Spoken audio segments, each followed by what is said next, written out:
Mahirap mabuhay kapag mahirap ka pero mas mahirap manatiling walang pangarap.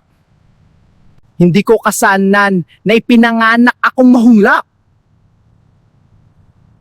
Pero responsibilidad di ko kung mananatili akong mahirap.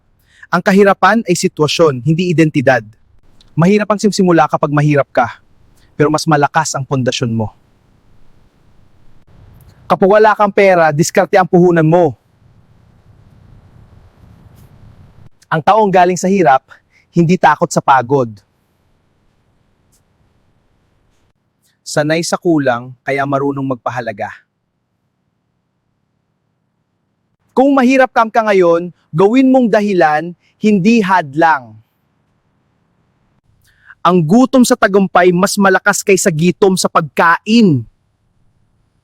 Guys, paki-support po ang aking vlog. Please follow, comments, and share. Thanks guys.